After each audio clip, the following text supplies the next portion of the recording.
श्री गणेशाय नमः। वक्रतुंड महाकाय सूर्यकोटि समप्रभ निर्विघ्नं कुरु मे देव सर्वकार्येषु सर्वदा।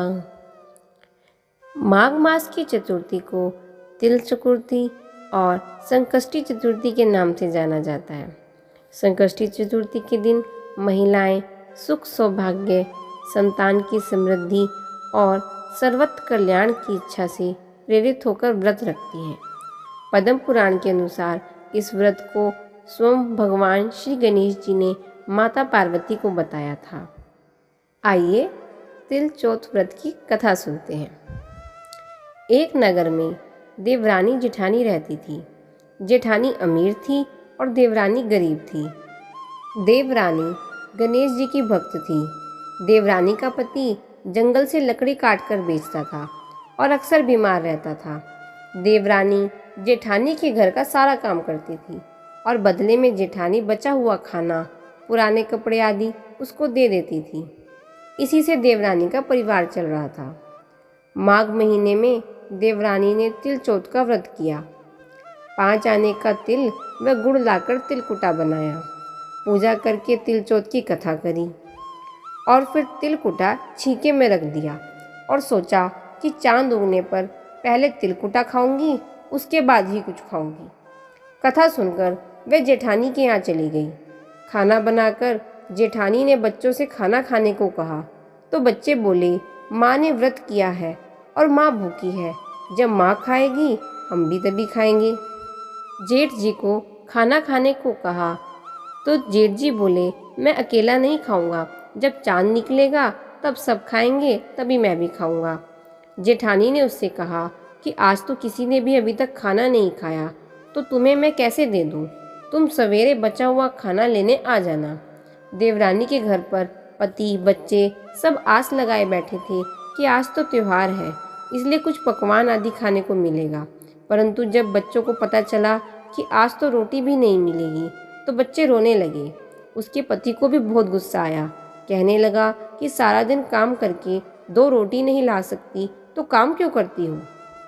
पति ने गुस्से में आकर पत्नी को कपड़े धोने के धोवने से मारा।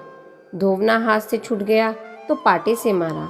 वह बेचारी गणेश जी को याद करती हुई रोते रोते पानी पीकर सो गई। उस दिन गणेश जी देवरानी के सपने में आए और कहने लगे, धोवने मारी, पाटे मारी, सो रही है या जाग रही है? वह बोली, कुछ तो सो रही हूँ, कुछ जाग रही हूँ। गणेश जी बोले, भूख लगी है, कुछ खाने को दे। देवरानी बोली, क्या दूँ?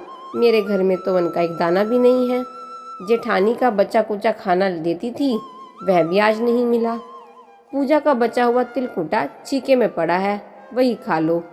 तिलकुटा खाने के बाद गणेश जी बोले, धोवने मारी, पाटे मारी, कहाँ निपटे? वह बोली, यह पड़ा घर, जहाँ इच्छा हो वहाँ निमट लो। फिर गणेश जी बच्चे की तरह बोले, अब कहाँ पहुँचूँ? नींद में मगन अब देवरानी को बहुत गुस्सा आया कि कब से तंग किए जा रहे हैं। सो बोली, मेरे सिर पर पहुँचो, और कहाँ पहुँचोगे? सुबह जब देवरानी उठी तो यह देखकर हैरान रह गई कि पूरा घर हीरे मोती से जगमगा रहा है। सिर पर जहाँ विनायक जी पोंछनी कर गए थे, वहाँ हीरे के टीके व बिंदी जगमगा रहे थे। उस दिन देवरानी जेठानी के यहाँ काम करने नहीं गई। बड़ी देर तक राह देखने के बाद जेठानी ने बच्चों को देवरानी को बुलाने भेजा। जेठानी ने सोचा, कल खाना नहीं दिया इसलिए शायद देवरानी बुरा मान गई होगी। बच्चे बुलाने गए और बोले, चाची चलो, माँ ने बुलाया है, सारा काम पड़ा है। देवरानी ने जवाब दिया, अब उसकी ज़रूरत नहीं है, घर में मेरे सब कुछ भरपूर है गणेश जी के आशीर्वाद से। बच्चों ने घर जाकर माँ को बताया कि चाची का तो पूरा घर हीरे मोतियों से जगमगा रहा है। जेठानी दौड़ती हुई देवरानी के पास आई और पूछा कि यह सब कैसे हुआ। देवरानी ने उसे जो हुआ था वह सब कह डाला। घर लौटकर जेठानी अपने पति से कहने लगी कि आप मुझे धोवने और पाटे से मारो। उसका पति बोला कि भली मानस, मैंने कभी तुझ पर हाथ नहीं उठाया, मैं तुझे धोवने और पाटे से कैसे मार सकता हूँ। वह नहीं मानी और जिद करने लगी। मजबूरन पति को उसे मारना पड़ा। उसने ढेर सारा घी डालकर चूरमा बनाया और छीके में रखकर सो गई। रात को चौथ विनायक जी उसके सपने में आए और कहने लगी, भूख लगी है, क्या खाऊं? जेठानी ने कहा, हे गणेश जी महाराज, मेरी देवरानी के हाथों आपने सूखा सूखा तिलकुटा खाया। मैंने तो छीके में घी चूरमा बनाकर आपके लिए रखा है। फल और मेवे भी रखे हैं, जो चाहे खा लीजिए। बाल स्वरूप गणेश जी बोले, अब निपटे कहाँ? जेठानी बोली, उसके यहाँ तो टूटी फूटी झोपड़ी थी, मेरे यहाँ तो कंचन के महल है, जहाँ चाहो निपट लो। फिर गणेश जी ने पूछा, पोंछूं कहाँ? जेठानी बोली, मेरे ललाट पर बड़ी सी बिंदी लगाकर पोंछ लो। धन की भूखी जेठानी सुबह जल्दी जल्दी उठ गई। सोचा कि घर हीरे जवाहरात से भर चुका होगा, पर देखा तो पूरा घर गंदगी फैली हुई थी। तेज बदबू आ रही थी। उसके सिर पर भी बहुत सी गंदगी लगी हुई थी। उसने कहा, हे गणेश जी महाराज, यह आपने क्या किया? मुझसे रूठे और देवरानी पर प्रसन्न। जेठानी ने घर की सफाई करने की बहुत कोशिश करी, परंतु गंदगी ज़्यादा फैलती गई। जेठानी के पति को मालूम चला कि तो वह भी बहुत गुस्सा करने लगा। बोला कि तेरे पास इतना सब कुछ था, फिर भी तेरे मन नहीं भरा। परेशान होकर चौथ की गणेश जी से मदद की विनती करी। गणेश जी ने कहा, देवरानी से जलन के कारण तूने जो किया था, यह उसी का फल है। अब तू अपने धन में से आधा धन उसे देगी, तभी यह सब साफ होगा। उसने आधा धन बांट दिया, किंतु मोहरों की एक हांडी चूल्हे के नीचे गाड़ रखी थी। उसने सोचा कि किसी को पता नहीं चलेगा और उसने उस धन का बंटवारा नहीं किया। उसने कहा, हे गणेश जी, अब तो यह सारा बिखराव समेटो।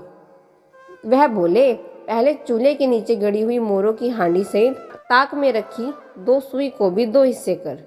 इस प्रकार गणेश जी ने बाल स्वरूप में आकर सुई जैसी छोटी चीज का भी बंटवारा किया और अपनी माया समेटी।